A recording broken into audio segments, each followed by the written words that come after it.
So, in the Bible, there are places that we read something about God dwells there. That's the house of God. First one is this one, tabernacle, which is a tent.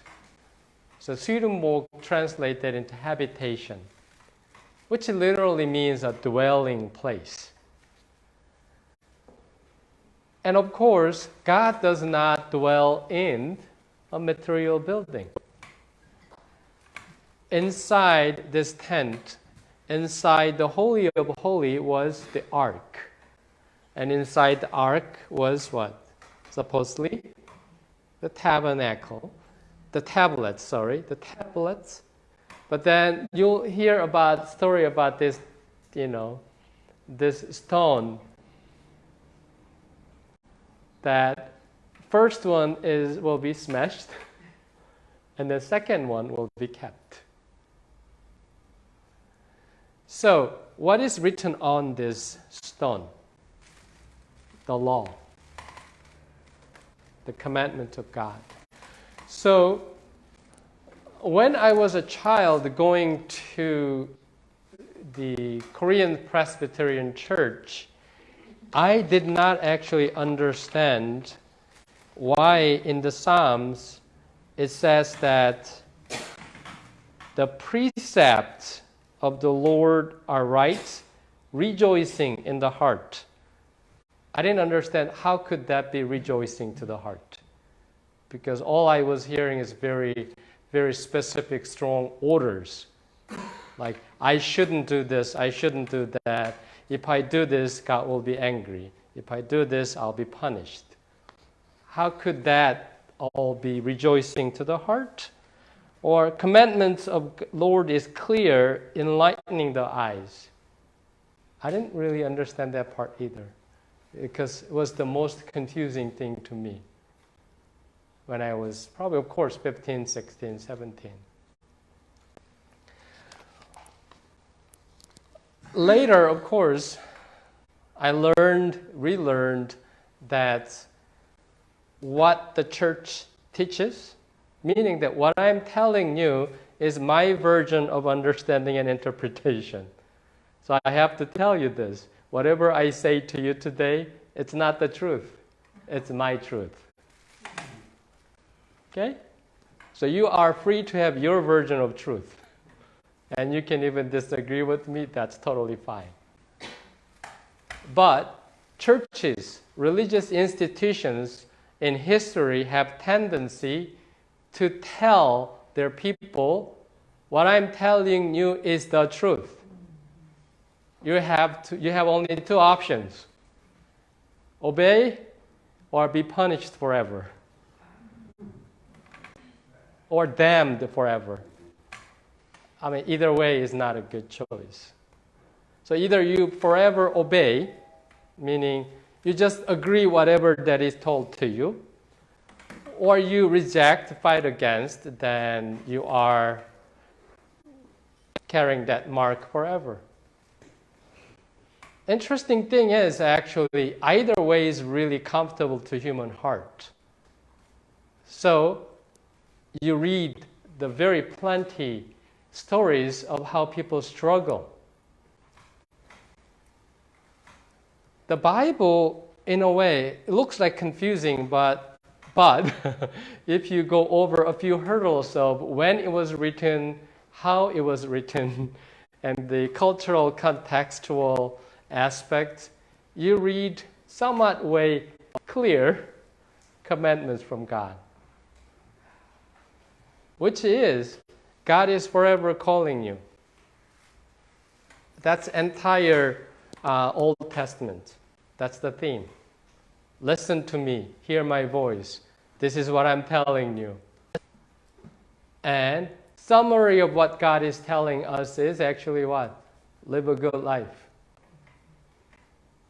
And the Holy of Holies in that ark, that stone tablet, on that is written 10 commandments. And 6 of them were recited by Jesus. when he was asked by the rich young man, asking, "Good teacher, how must I obtain eternal life?" Jesus said, "Don't call me good, because no one is good except God." Then he cited not 10 commandments, 6 of them. Basically, starting with honor your parents. You shall not kill. You shall not steal. You shall not commit adultery. You shall not lie. You shall not bear false witness. And you shall not desire whatever that belongs to your neighbor. If you do that, you will have eternal life. Now, wherein do you read requirement about joining the church or making the confession or believing a certain set of theology or doctrine or dogma? Bible is much clearer and simple if you really read it, what God's actually asking you. However, it's like this. I believe I read this, but probably a lot of you are sharing this problem too because you're living in this age. We all have attention deficit. 29 years ago, I was taught that my message shouldn't be more than 15 minutes. Now I believe they're teaching that no more than 7 minutes. It used to be half an hour, 50 minutes. That's why classes are designed for 50 minutes and a 10-minute break, because that's the attention span. These days, some people are actually 30 seconds. You know what that is? That's the length of an advertisement. That's why all the advertisements are less than 30 seconds.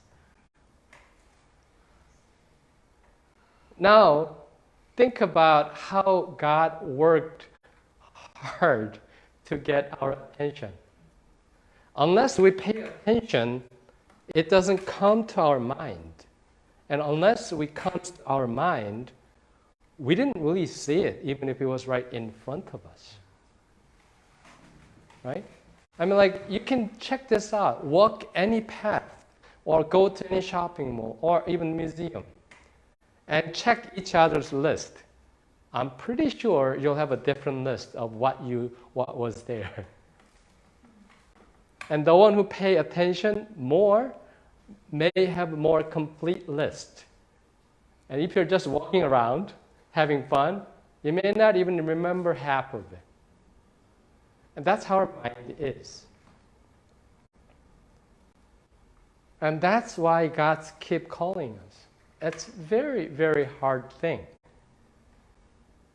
I kind of had something similar to that. I shared it a long time ago. When I was in Cleveland, I was cleaning the church, so I opened all the doors. And a small, tiny bird flew in. And it was flying all over. So I thought, yeah, all the doors are open, so it will just fly out the way it flew in. It didn't. It couldn't. And as I was trying to gently guide it outside, it was more frightened. So more frightened it was, it couldn't find the direction. So I didn't know what to do for a second. Because I was chasing after here, there. I mean, I'm saying, there's a window, that's the door right there. But the bird does not understand what I'm saying, right? And obviously, door was wide open, all the windows open. But bird was frightened. So it was flying all over but to the door and the window. So it flew into the small little room right next to the altar. So bird was right where Joshua sitting, and I'm standing here looking at it. And I told to the bird, I was hoping that it listens. Okay, I'm not going to hurt you. I'm going to grab you, and I'm going to let you go. Don't move. And I walked toward it, and I grabbed it. Oh. It didn't move. I don't know what happened in that room. It did not move. So we made connection. I don't think I made the connection. I blame that to God. The bird needed help. Bird needed help. I'm willing to help. Nothing but help. If bird can feel that, then it doesn't need to be frightened anymore. So that's the message from God to me. We're always frightened. We always want to run away from it. God's too much. Ask too much. I'm never enough. I do all those bad things, or I always make mistakes. I'm never pure and I'm never clean enough. God keeps saying, that doesn't matter. That doesn't matter. As you hear, return to me. That's always the message. Come back to me. I'm always here. And this is the way you will be happy. So message in the entire Old Testament, which is actually reflected later by Greek philosophers, is that your mind, that's where you find happiness. Human beings cannot be happy by obtaining, getting entertained outside. It has to be interpreted, accepted inside. You are entertained by outside event not because the event itself, but because how your mind is accepting it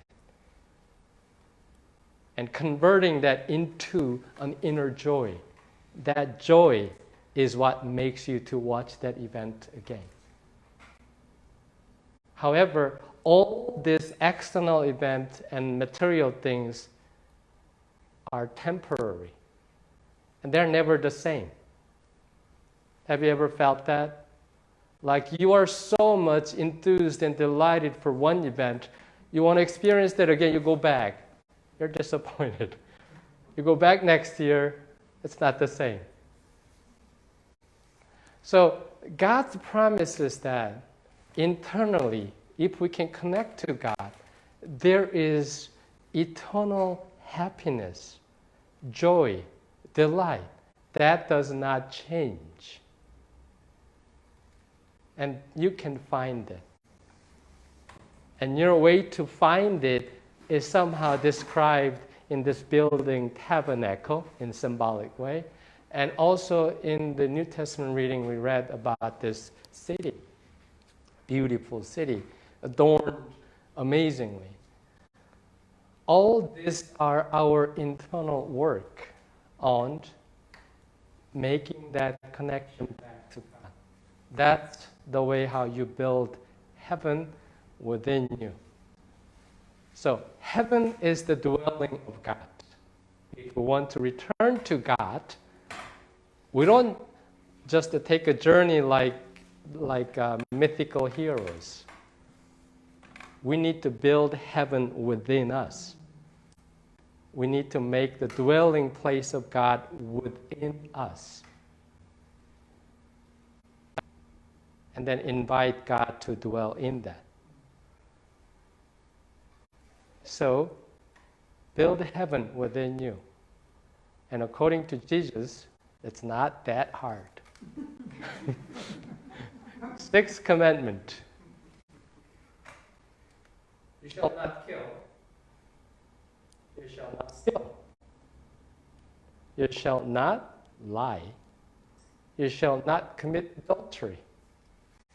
You shall not desire what other, your neighbor, owns. And six, or the fourth, honor your parents. Those six. That's what he recited.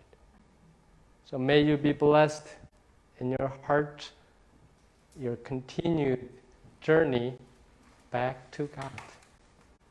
Amen.